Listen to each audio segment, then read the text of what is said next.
All right, we'll get started. Good morning, everyone. Welcome to the Hour of Power workshop, Increase Your Impact and Influence. My name is Celeste Meziers. I'm an electronic and biomedical engineer by trade, a systems engineer at Boeing Defence, and your session chair for today. Just standard housekeeping rules: follow the signs for the exits. The house staff will guide us in the event of an emergency. And please keep your phones on silent for the duration of the talk. And while this is quite an interactive session, we will have a couple minutes at the end for questions if there are any. I'll now introduce you to our hosts for today's session, Louise Pascali and Lisa Jane. Louise Pascali is a producer. You're beautiful. Now, Louise Pascali is a producer, journalist, and media consultant with 25 years of experience. She has worked in Australia and in the United Kingdom, with her work being seen across Australia, Europe, the US, and the UK. As a media consultant, she works across traditional and new media, sharing her knowledge and expertise. Beautiful. And Lisa Jane brings almost 3 decades of experience in helping organisations, causes, and individuals successfully grow their profiles and accentuate their positive. She has worked at the highest levels of media, government, and business across the globe as a journalist and trusted advisor. LJ is a seasoned speaker and speechwriter.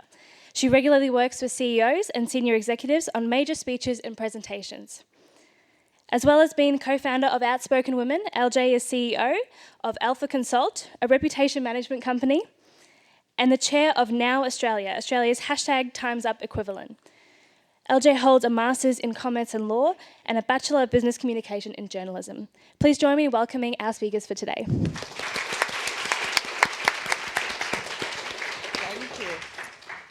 How many of you recognise yourself? The rocking back and forth, the getting really nervous, sweats under the arms, all of those things that go on, the rocking at the lectern. Are any of those symptoms familiar to you? Hands up. It's really, really common. So what our Hour of Power is about unlocking some of the inside tips and tricks and techniques that you can use to be the best possible. Not just speaker that you are, because it's not just about presenting. It's actually about being heard in the workplace in the most effective way that you can. Now, I would just like to start with a disclaimer. So LJ and I are Outspoken Women, and we go around the country and we teach public speaking specifically to women. We've never had men in the room before, so welcome. But please be aware that our training is actually specifically tailored for women. So we talk about women's bodies, women's voices, and the cognitive process for women. So we hope you become enlightened, and thank you for joining us. Oh, wrong one. There we go. LJ. So as Lou said, we actually started Outspoken Women because in all of our decades of training people, we discovered that having just women in the room created a very different environment where we could actually have conversations about all the challenges that we face and the techniques that we can use to help each other. And it's brilliant to actually have men in the room because you can also become champions in the workplace for the women that you work with as well. So I've always been an outspoken woman. I was a debater throughout high school, and I learnt that's where I found my voice. And I believe that women should find their voices and take up their space. So over 25 years, which always makes my heart skip a beat, I've really tried to champion women in the workplace and really try and help them find a way to shine. We're not here to fix you, because there's nothing to fix. This is all the skills that you already have. It's actually about learning how to put them in the right order. And I just want to use the analogy of learning to drive. So you're going to learn a lot of things along the way, but it's like when you first learnt to drive. There were a lot of things, but you slowly build them all into your practice. So take things away with you today. We've got a handout for you so that you can actually take notes as you go along and keep track of what we're talking about. But just remember, every opportunity that you have to speak in public is an opportunity to practice these skills. When I was little, I actually spoke so quickly that the only person that could understand me was my mother. So I did and my mother and I have a very fractious relationship, which luckily mended when I slowed down. But I went to school and was mercilessly bullied, not only because I spoke so quickly that nobody could understand me, but also because I couldn't say put. I used to say poop. Poop that there. And when you move schools a lot, which I did, and you have a speech impediment like that, and you speak quickly, it becomes really challenging. So while I don't get nervous at speaking, because I'm really grateful for the fact that I can speak now at a speed that people can comprehend. When I'm nervous, I still speak quickly. And so for me, the technique that I was taught, and if some of you are fast speakers, it's a good one to use, it's actually about wriggling your toe whenever you see a full stop or a comma. And so that's why I always wear closed shoes when I'm speaking, because otherwise you can actually see my toe wriggling away. So there are a whole lot of techniques that we'll go through. First of all, this is us on social media. Please do follow us. We don't just talk about ourselves. We do actually share a lot of interesting articles and information about women in leadership and public speaking. Got that? Great. So we're going to go through the art of presenting. When we do talks, who here spends all their time putting together the words and the PowerPoint slides, but how often do you actually stop and prepare your body? Who actually prepares their body before they actually do a talk? Good. I could count you on one hand, because this is actually a key part of being an effective public speaker. So today we're going to go through the art of presenting. We're going to look at how to be influential, how to create presence, and how to create impact. So we'll start with amplifying your presence. There's 3 ways that we believe that you can do this: through body language, voice, and through breathing.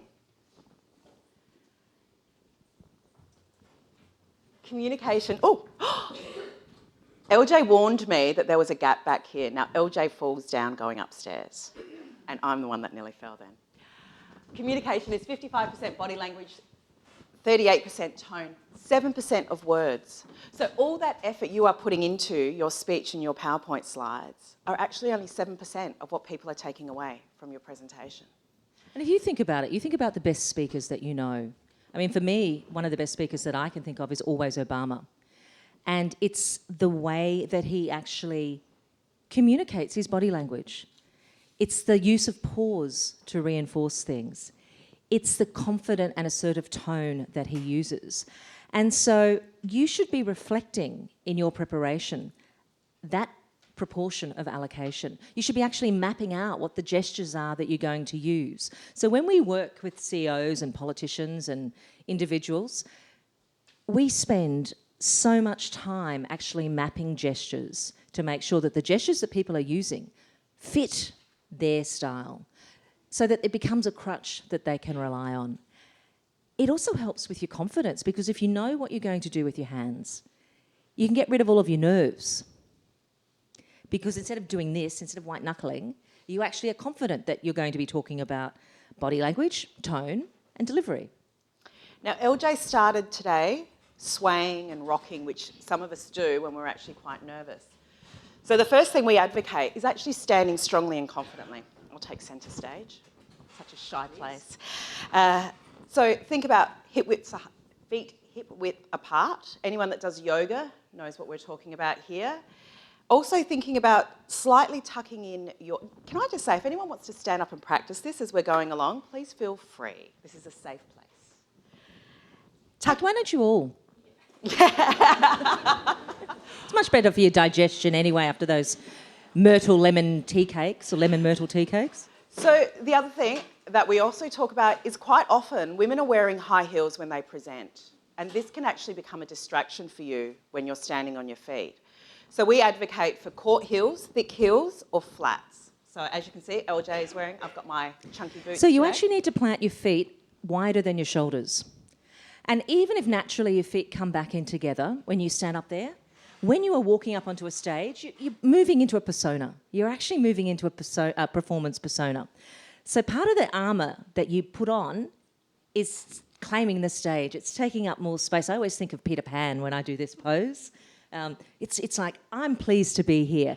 And widening your feet anchors you to the ground, as well as taking up more space. Whereas if your feet are together, if your feet are too narrow, it's really easy to sway and swivel and rock and do all of those things that you're not conscious of doing.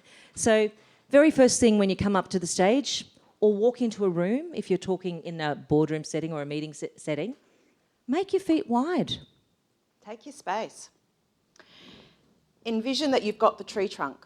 So you've got your tree and you've got your roots going into the ground to really stabilise you. And this will help with those nerves when they kick in. Then you've got your hands. So we actually talk about the gesture zone being here. Now, if I was to stand here like this, what body languages am I showing? Does anyone want to throw out?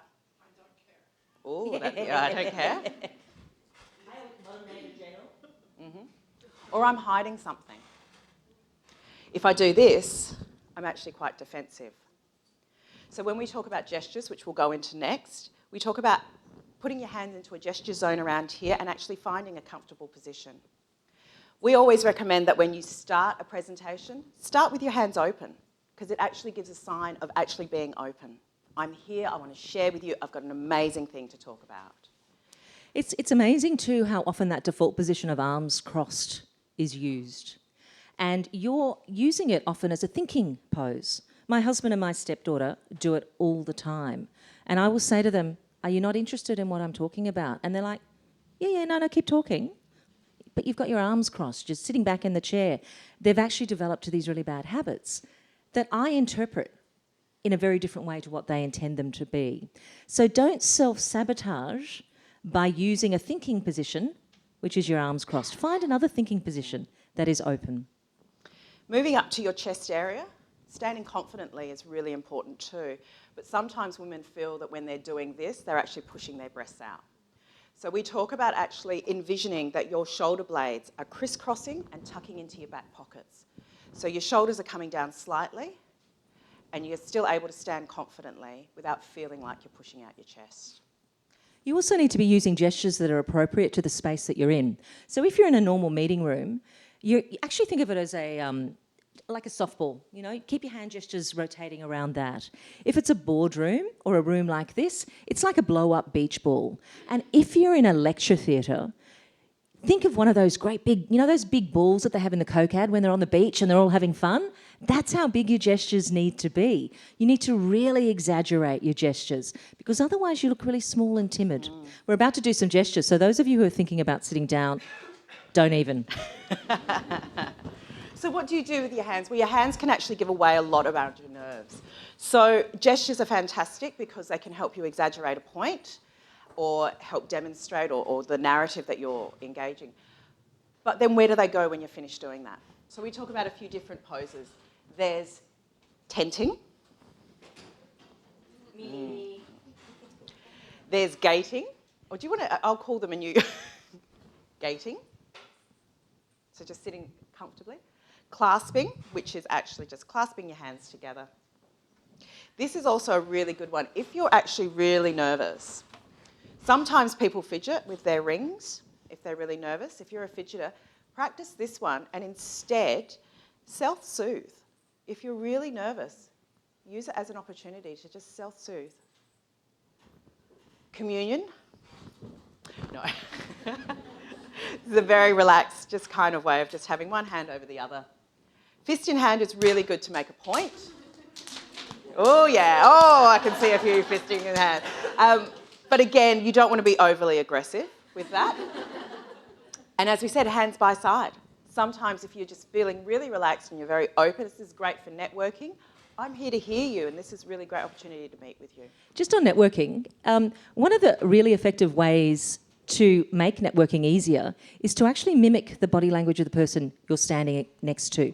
So look at the way they've got their feet placed, look at what they're doing with their hands, and mimic it.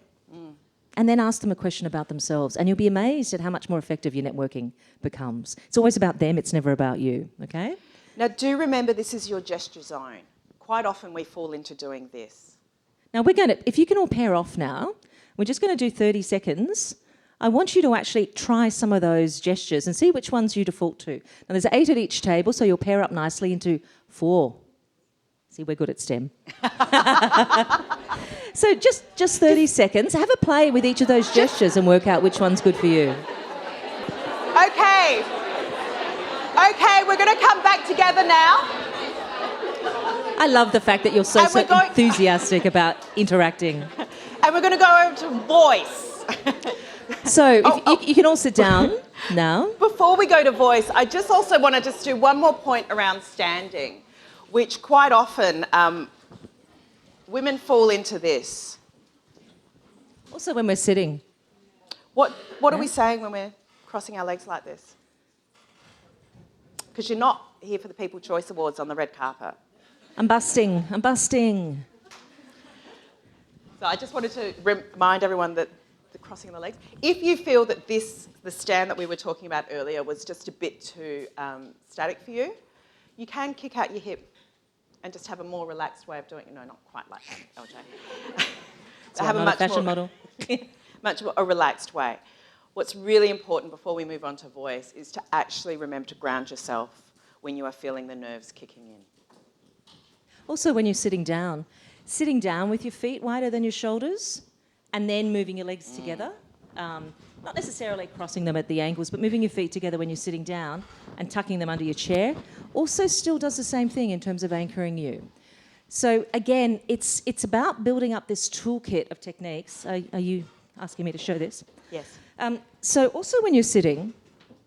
This is really important if you're at conferences and you're on panels.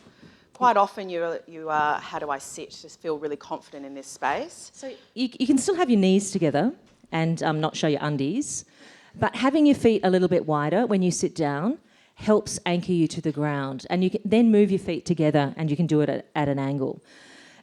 Conferences aren't often, if you're on a panel, they're often not structured from a female framework. So the chair, it might be stools that are really difficult to get up onto. They're chairs often that, if you are wearing a skirt or a hemline that is above the knees, can be problematic. If they're sort of sofa-style chairs, again, if it's quite deep, you end up falling off the back. So always ask, if you're going to be doing a conference or a panel, what the chairs are like, so that you know how to adjust your clothing accordingly. Because if you're already nervous, getting up there and going... Because I get nervous about stairs, which is why I haven't got on and off the platform since I got up here successfully. Because I do literally fall upstairs. I fall off the floor, let alone falling upstairs. So mapping out the things that are your challenges and addressing them before you get there helps ease all of those nerves as you go. And I just want to show you, with a chair, actually sit halfway. So sit halfway on the chair, and that allows you to just still lean in a really constructive way. So you're actually engaged, and it allows you to still be able to do that trick where we talked about the shoulder blades in the back. So you're sitting confidently. I always like to do this because that feels comfortable for me. And I can sit like this for the 45 minutes that I'm sitting on a panel. Or this is also really good if you're sitting in a meeting, to actually show that you are engaged and you are listening and that you want to actually bring your point to the table. We had a couple of conversations with speakers up in the speakers room who were wearing jackets and wanted to know whether jackets should be buttoned up or not buttoned up. Our preference is always that jackets are not buttoned because it means you're more open. The only time you want your jacket to be buttoned is when you're sitting down. So button your jacket if it is a longer jacket and you can sit on the back. Sit on the back as you sit down. Tuck the back of the jacket under you. And this gives you a really clean shoulder line. Because the problem is, if you don't button your jacket and you just sit down, you often end up with shoulder head, where your jacket's sort of sitting right up here, and it's a bit of a problem. So it gives you a really nice clean line. And then when you've sat down, unbutton your jacket, and it just gives you a much nicer line in terms of projection onto the screen. I actually advocate for no jacket. And the reason why I do that is because sometimes our bodies, when we're nervous, we get the sweats, or we get hot, or we feel flushed. And I always say, no matter what time of the year, if you are presenting, put on loose fabrics or light fabrics, nothing sheer or shiny, because that actually impacts on cameras, but something that's going to allow your body to breathe. Because these are the things, your feet, your outfits, they're the things that start to distract you when you're up there presenting. Can I also say, make sure that you put your phone on silent? That's my mum that has messaged me twice, even though she knows we're presenting, and she's messaging to say, hope it's going really well. Thanks, Mum. Oh, went too far. Voice. Your voice. Yeah, question.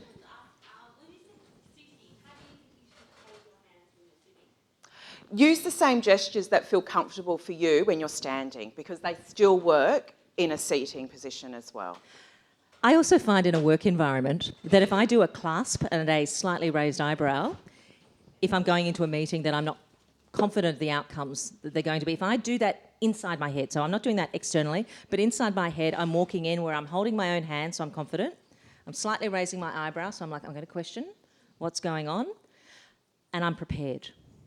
So, and then you can still open your arms and do all of the gestures that you need to do in terms of interacting. Yes, Madeline.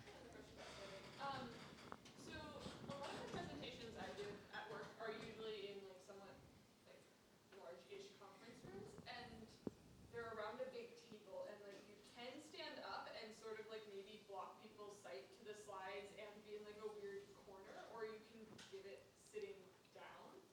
Do you have recommendations for which? That's a bit problematic. I prefer to stand. And I'm going to tell you a story. One of the bids I worked on when I was a very, very young consultant was the Macquarie Deutsche Bank Hochtief bid for Sydney Airport. And I was in my early 20s. I was the only woman on a team of, God knows, 50 men who were all much older and very patronising, and they used to ask me to do all the office housework, you know. Oh, LJ, can you take the coffee orders? LJ, we all need water, you know. And I'd be like, actually, we need to focus on something. And we had a really critical community engagement decision to make, and nobody was listening to me. And I was so frustrated, and I went into my bag to pull out my notebook. This tampon spun across the air. And I have never seen a room full of men react and recoil more quickly. And it kept spinning, like I don't know how aerodynamically. And it went the whole length of the Macquarie boardroom table. And I had a chance at that stage to either run in absolute trauma, because it's like, that's not something you ever want to happen. Or I could claim that as a deliberate strategy to get them to focus on me. So I chose the latter. And I was like, right, now I've got your attention. And all I needed to do from then on to get their attention on anything was stand up, reach into my bag, and they'd all go, LJ, what have you got to say? So the advantage of standing up, particularly as a woman, is that it gives us some assertiveness. It allows us to take back the space that we wouldn't otherwise have. Now, the challenge, as you say, is a lot of those rooms don't give you the space to walk around. So in that situation, standing at the centre of the table so that everyone has visibility of you, with a little bit of space on either side, is often the best place to be. Just on that, it's always good to actually check out a room beforehand as well. Science Meets Parliament, not last year, the year before. I don't know if any of you were there, but it was a parliamentary sitting day. Michaelia Cash came in really late to speak because there are divisions going on and all the rest of it. No one in her office had done advance. And Michaelia Cash does the upside down Incy Wincy spider as a gesture when she's reinforcing stuff. The problem was the angle of her being projected onto the screen had her doing the Incy Wincy spider here. The camera was there. So it looked like she was actually caressing her boobs every time she emphasised it. And of course, because she was late coming on, she came on after dinner and before dessert. So everyone was snookered. So the cackles that went on, and so nobody heard, and she made quite a significant announcement. All people saw and remembered was Michaelia Cash doing the upside-down Incy-Wincy spider inappropriately. So always do the advance work as well. Bring someone along, have them check out the space, make sure that you're comfortable getting up the stairs. You know, I did a rehearsal while no one was here to make sure I could navigate the 3 stairs. Can I just say in that situation that if standing does block slides, whatever, put yourself at the top of the table. Put yourself at the head of the table so that people know that you are there to speak and create presence. Voice. Voice. Voice. The power of pause. You can use pause really effectively in a couple of different situations. Now, who's had brain freezes? And instead of going, oh my God, I've forgotten what I'm going to say. What am I going to say? Let me just check my notes. If you stand there with a powerful pause while you gather your thoughts, look meaningfully at the audience. You've got it. This is the power of pause. And then you just repeat something, anything, it doesn't matter. You know, this is the power of pause. So structure pauses into your presentations as well. When would you use them? You use them as highlighters to actually show people what's important. You use it after you say something that is particularly relevant that you want people to take in. Because remember, people are only taking in 7% of what you say.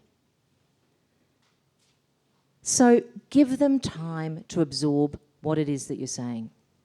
It's important. Our pace is super important. If somebody is calling a race, a horse race, do they go fast or slow? Fast. Why? It's exciting. They're sharing the excitement and they're off and running and da da da da da da da. So if you are talking about something that is really exciting that you want people to get excited about, speak quickly.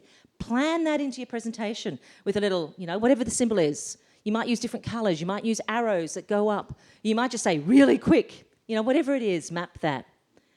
And if it is something that is serious, on the 16th of February, I woke up in intensive care. A machine going beep next to me. I was told I'd be lucky to survive to see my husband. I did. I'm here. I've got a pacemaker called Alethea who keeps me going. So whenever I talk about my heart failure and my survival, occasionally I'll speak quickly because I do get excited about some of the times I caught the medical practice out. But most of the time it's a slow delivery. And then there's projection. Now what's projection? If I put my microphone down, can you still hear me as well as without? So I'm not shouting. I'm using my voice to project. And I think of it as vomiting my voice, okay? So I'm vomiting a rainbow voice out. And when you're projecting effectively in a room, you can speak all day at that level. So I'm imagining my rainbow vomit ball bouncing off the back wall. Louise is a lot more pretty in her imagery than me, but I'm rainbow vomit ball. So it's all about allowing the space in your mouth to be as big as possible. If you feel under your jaw, does it feel tense? Right in the centre of your jaw. Does it feel tough? If you put the tip of your tongue behind your top teeth, feel how that changes. Your tongue is the biggest muscle in your mouth, and when your tongue is stressed, it takes up a whole lot of space. So you need to actually go through limbering up before you give a presentation to make sure that your soft palate is lifted, that your tongue is relaxed. So there's another really good exercise that you do. Imagine you've got toffee stuck on either side of your mouth. So you do a figure of 8. Does anyone find that uncomfortable? Has anyone got really stiff jaw hinges? Just press in here. You'd be amazed at how feel much sore? tension you carry. That's the tension. So before any critical meeting or presentation, do your toffee. Do your tongue behind the tip of your mouth. Do the unhinging here. Even just during the day, it's really good to actually build it into your diary because you forget about how much you need to relax. There's also something that is increasingly creeping into our language, which is called vocal fry, and a lot of the young ones do it now. Where they go, "G'day, hello." You sort of roll your voice, and like that, yeah? But it's not good for your vocal cords. You actually want a clean glottal start to your voice. So doing tongue rolls, going, feel free to join in. Can everyone tongue roll? If you can't tongue roll, even the effort of trying to tongue roll is enough. And it makes you laugh, and it makes you smile, and it makes you have a whole lot of fun. There's also voice exercise. So your voice can also give away your nerves. So if you're up there and you can hear your voice shaking, it's because you actually haven't prepared your voice box. Can you turn my microphone off? Thanks. Shall we? So this is a voice. So this is actually a exercise that we recommend. Now, if you do it vocally for a while, what you actually do is create muscle memory in your voice. In your voice box. So you can actually then start to do it without any voice, which is great if you want to go and get ready in the toilets, standing. So what you're going to do is go as high as possible and as low as possible with sounds. And I find it helps if your eyebrows go up and down as well. So you go, ah, ah, ah, ah, ah. Everyone do it now with us. Ah, ah, ah, ah, ah. Now speak. And what you've actually done is your voice will have dropped. Do it in the car on the way there. I can have my mic back on now. I just didn't want that to be too loud. So that That actually stretches your vocal cords. The other thing it does as part of your performance toolkit, as well as your tree trunk, if you start doing that every time before you're giving a presentation, you're stepping into your performance mode. You're also giving you're stepping into your performance voice. So I was actually, Lou and I are both journalists. So I worked for ABC and commercial radio here in Brizzy. And I was Jane Locke, because my first name's actually Liza, not Lisa. It's okay, I've spent my whole life saying it's Liza with a Z, not Lisa with an S, which is why I use LJ. But when I started in radio, they were switching from country and western, and they said, you can't be Liza Locke, because it sounds like lies a lot. So I became Jane. But it's really important to actually have a different voice. And so Lou's and my radio voices sound like our performance voices. And they're very different to my normal voice, because I speak really quickly like a chipmunk on speed. So many of us don't like the sound of our own voice. Who likes the sound of their voice? Yay! Me too. You need to embrace your voices. You do. And you need to think about how you prepare your voice when you're doing presentations. So right now I can hear myself in this room. So when you're up doing a presentation, you've got a microphone on, you can actually hear yourself. So again, getting into the room earlier, putting on the microphone or standing at the lectern and practicing a bit of your speech just to get used to the sound of the voice in the room. Did you notice we were all doing the Wonder Woman pose when you walked in? Yes. Oh, that's coming up. That's not... Sorry. Question up the back. I like giving away the answers. That's why they never tell me secrets. Just while you're talking about voice, I do public speaking pretty often, but I have actually gotten criticism, and I'm wondering if you have advice. Sure. Oh. When I get excited, I've had 2 different men complain to other women that have then told me that my voice gets too high.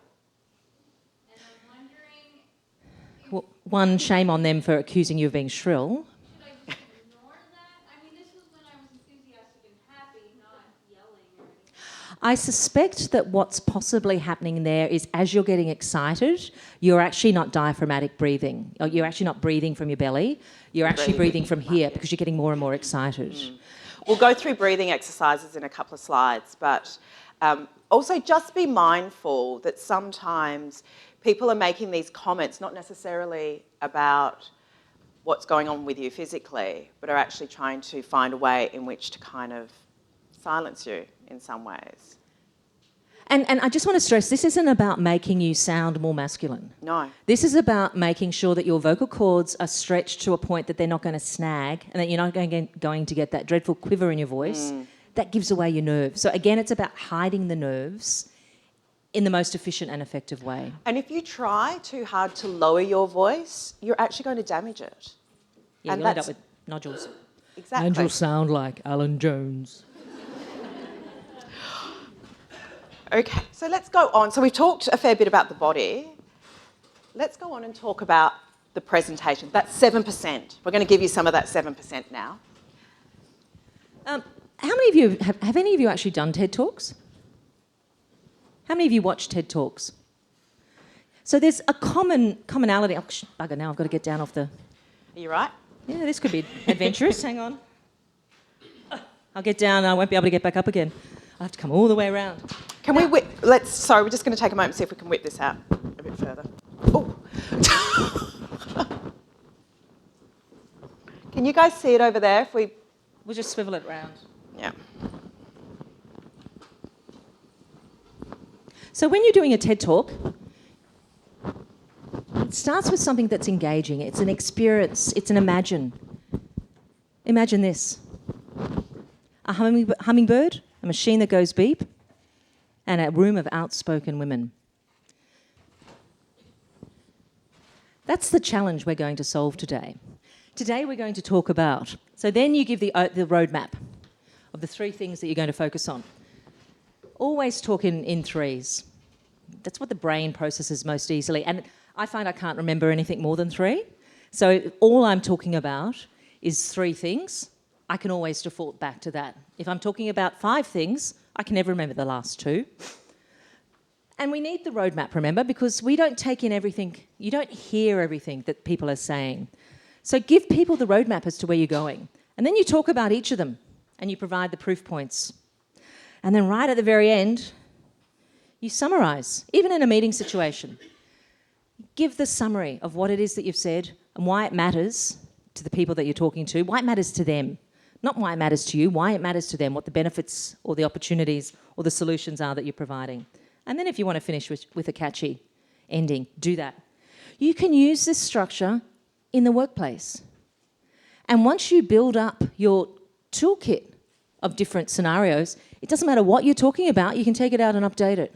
It makes life so much easier. So it means that you can even get up and do impromptu presentations with that structure. Don't mind me as I come all the way back around, up the stairs.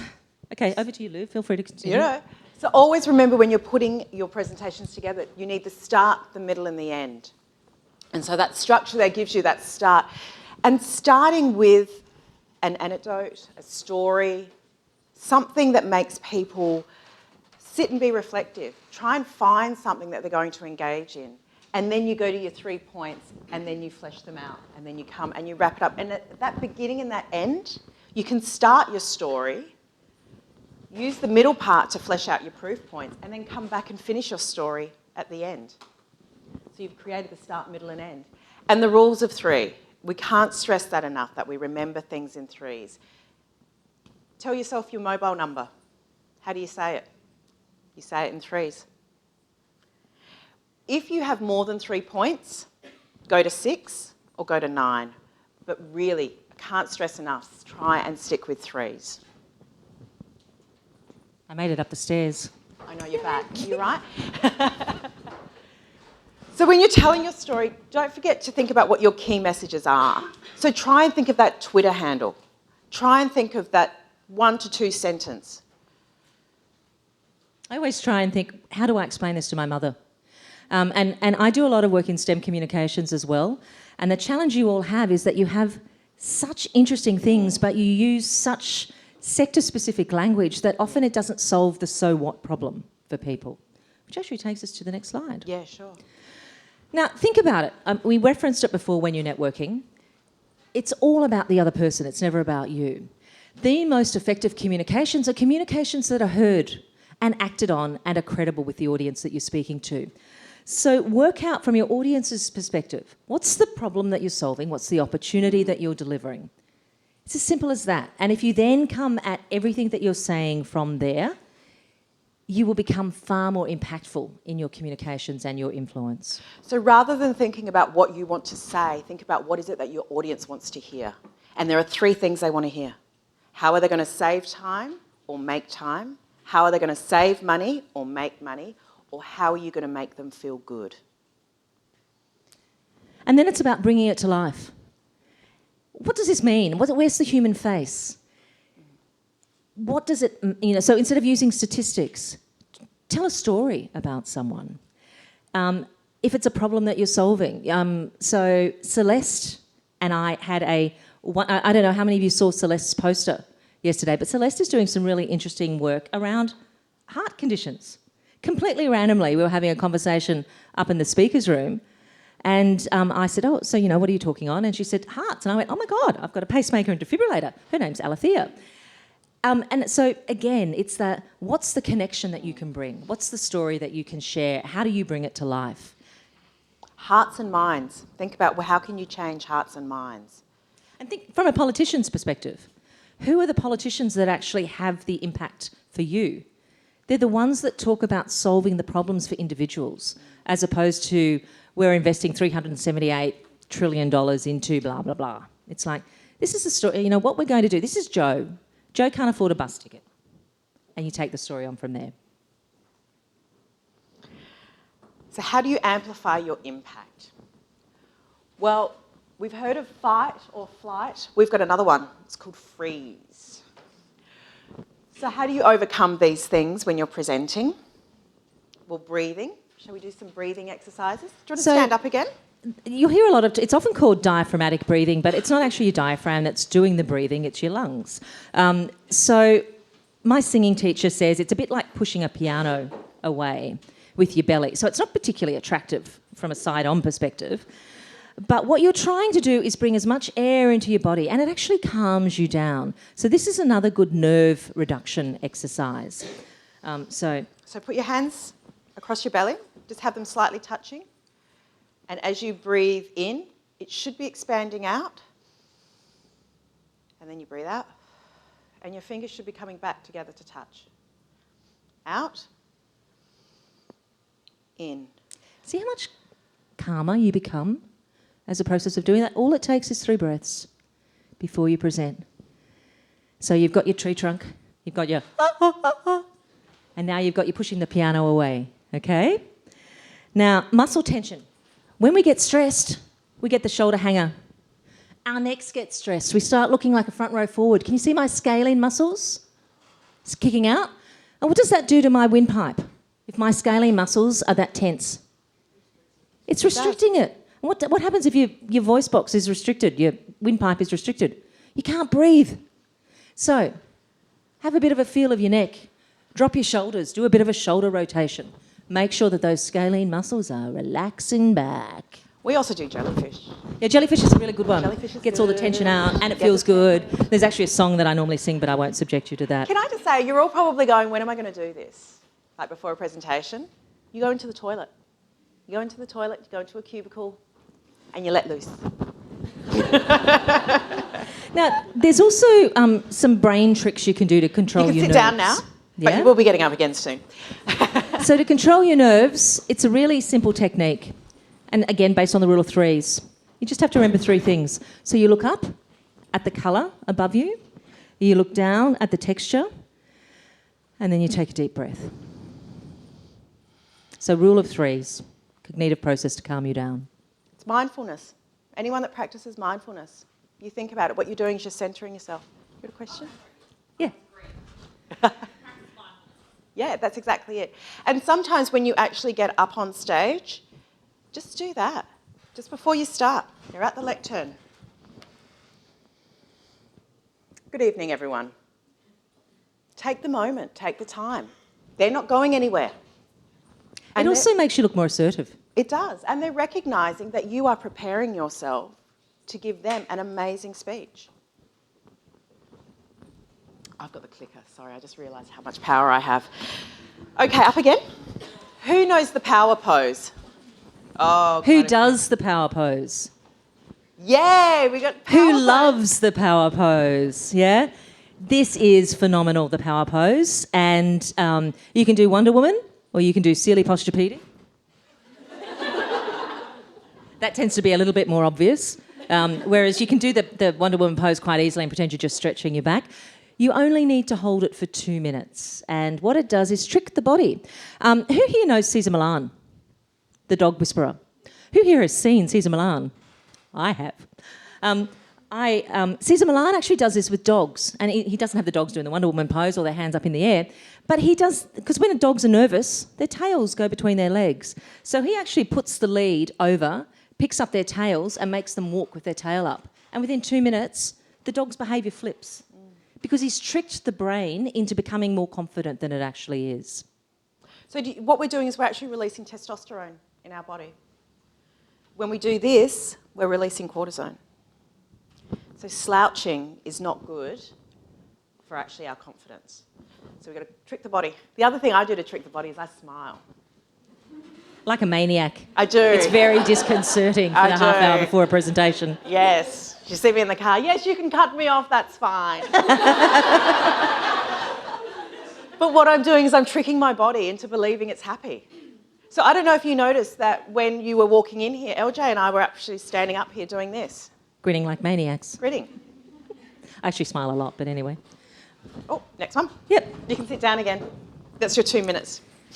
So we've had a conversation around converting some of the more common negatives. This also works from a presentation perspective.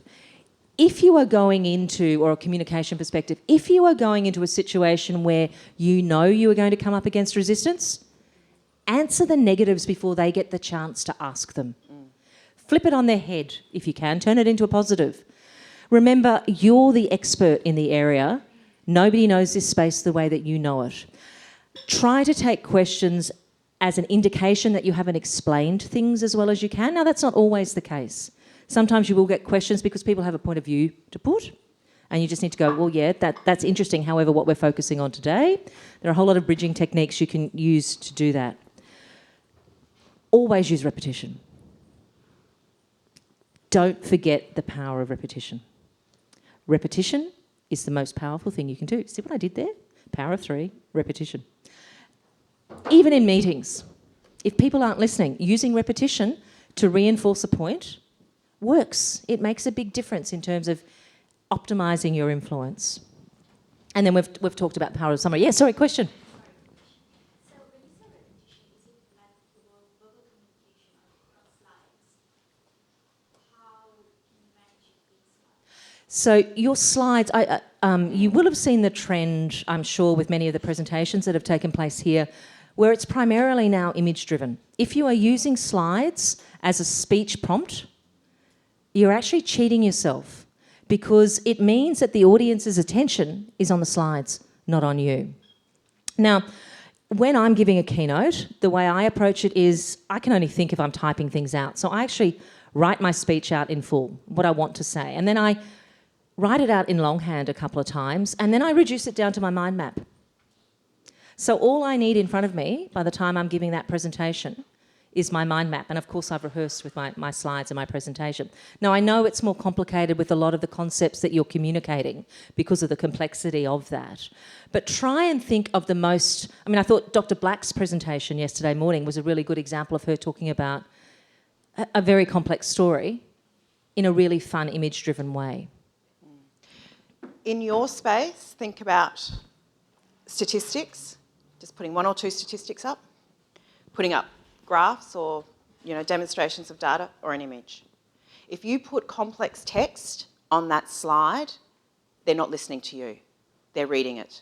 How many of you read Richard Feynman? My favourite physicist ever. You all know who Feynman was, right? Yeah. His whole theory, though, was if you cannot explain what your science is to a high school student, you do not know it or understand it well enough to be able to be doing it. So that should be the challenge that you apply to yourself. How would I explain this to a high school student? If you're using your slides as prompts, which we are today, can you see we just put 3 keywords and we know how to move from one to the other to the other. So with slides, less is more. The number should be low and the amount of words and images on them should be low as well. So what about in the workplace? How do you actually create an army of influence that helps you do what you need to do? Get recognised, get acknowledged, get rewarded, get promoted. We often in our masterclasses do this around the context of negotiating pay rises, but it can be used in any way. So we argue for champions. You are not on your own. You need to find your champions in the workplace. How many of you got mentors? How many of you got people, how many of you have asked people to actually talk about and recommend and acknowledge the work that you're doing in team meetings? Yeah. Do it more often. If you don't ask people, they can't say yes. People want to see good people recognised and rewarded. So simply saying, hey, look, it would be great if you could actually talk about the impact of the work that we've achieved. And for a lot of women, asking the I can be challenging. So talk about the we and then transition to the I. We've done a really good job as a team. I'm really proud of my contribution to that. It would be great to actually give an update on XYZ. So LJ asked who has mentors, and quite a lot of you put up your hands. Who has advocates? Okay, that's great. Who is going to make a promise to themselves to go out and find at least one advocate after this conference? Okay, I want to see all those hands up, people.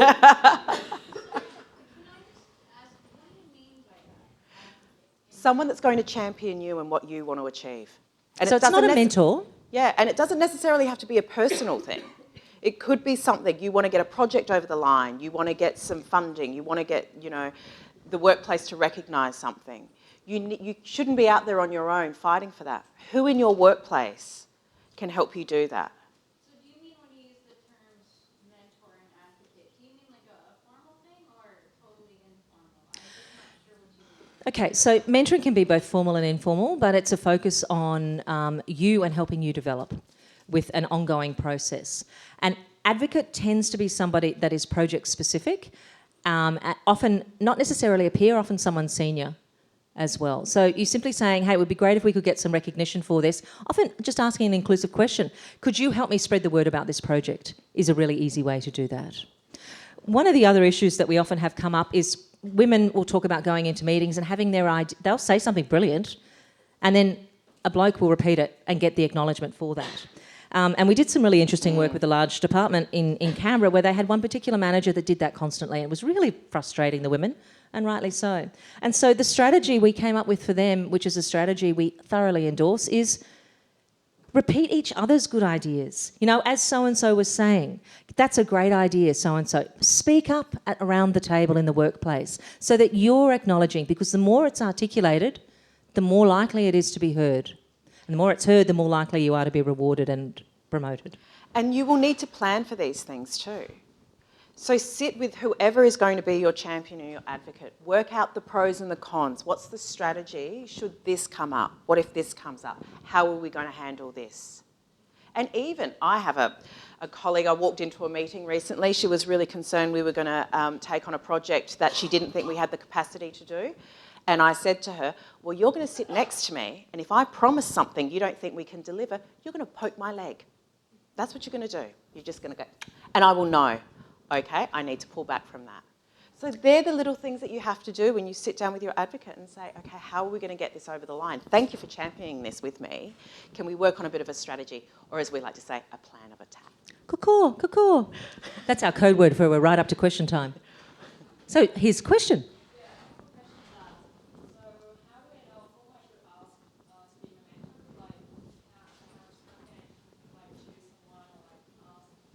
So mentoring is always a two-way streak. So the mentor obviously needs to have the expertise in the areas that you want to grow in for you to be able to benefit from it. And ideally they know enough about the sector that you're in for them to be able to understand and add value to what it is that you're doing. So I'm mentoring 2 women working in STEM in quite senior positions at the moment, and we're focusing very much on interpersonal communication skills and also asking for recognition and rewards. So the expertise that I bring to that relationship is the translation communications and really basic advice such as glaring at people across a business table is not going to engender you to a promotion. She took up roller derby instead, which seems to be working quite well in terms of getting her frustrations out. So there are some formal programs that you can apply for. Ask within your organisation if there are mentoring programs, but you can also do it informally. Catch up. You know, the most important thing about mentoring is that you agree at the outset what the areas are that you want to work on and how you will know that the mentoring is having an impact. And then don't take it for granted. If somebody is giving up their time and their expertise to share it with you, take advantage of it and be grateful for it. Yes, right at the back. So I had a male colleague some years ago who had quite an interesting technique about voice where when he wanted everyone's focus, he would actually speak a lot quieter so that everybody had to really shut up and lean in so that they could actually hear him. And it's not something I've tried because I'm not particularly quiet, but I was wondering whether it was something that is something you should do, or something as a woman in particular that you probably should avoid because people might not listen if you're too quiet? It's an interesting one because you do run the risk of being spoken over. And I think it's actually about choosing the right time and actually feeling whether this is going to work or not. And sometimes it may not work because you're right, we are more inclined to be spoken over in that situation. But it is a very effective strategy. And we do advocate for it, but you have to pick the right time to do it. I use it quite effectively in presentation skills, leaning into the microphone. When you're presenting at a lectern. I want to share a secret with you. This is a secret about the hummingbird. Oh, if you want to share a secret, that's a great way to start a presentation, by the way. Listen up. Yeah. It's a bit of a specific question, so I do quite a lot of speaking, like research outreach. Most of the time with my research talks, and I'm quite confident and I feel like I've got lots of compliments, but sometimes there will be that rude person in the audience. So I've had just like a couple of weeks ago where a guy laughed during my talk 3 times, and so the first time I would pause and just look at them. Not meanly, but just look, and then after that I would just disregard it. What would you do? I would smile at them. Yeah, that's what I do. Maniacally. Not quite what I meant, LJ. It's heckling. Yeah. Heckling can be problematic. And remember, that was a strategy to silence you. Just keep that in mind. It's also important to remember that the majority of people in the room are there because they're interested in what you have to say.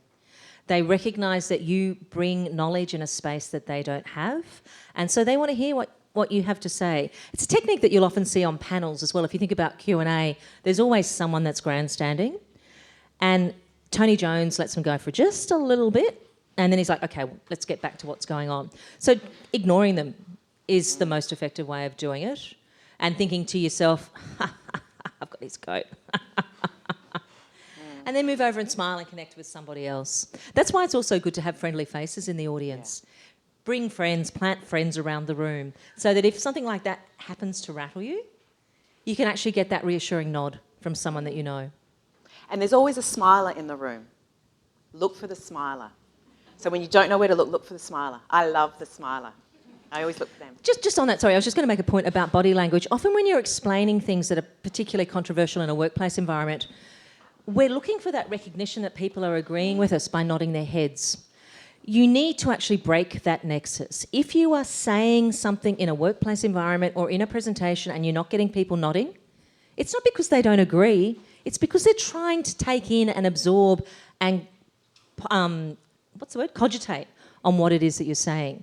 So don't be tripped up by the lack of people nodding agreement. Can I just say, before we answer your question, just when I was hearing that, I was also, we talk about, in our masterclass, we also do stuff around panel discussions and how best to handle panel discussions and what to do if you're being attacked on a panel. And we always advocate for never engaging that person. So if LJ was attacking me right now, it would be, yes, LJ, I can hear what you're saying, but that's actually not what we're here to do today. What we're here today is to talk about public speaking for women.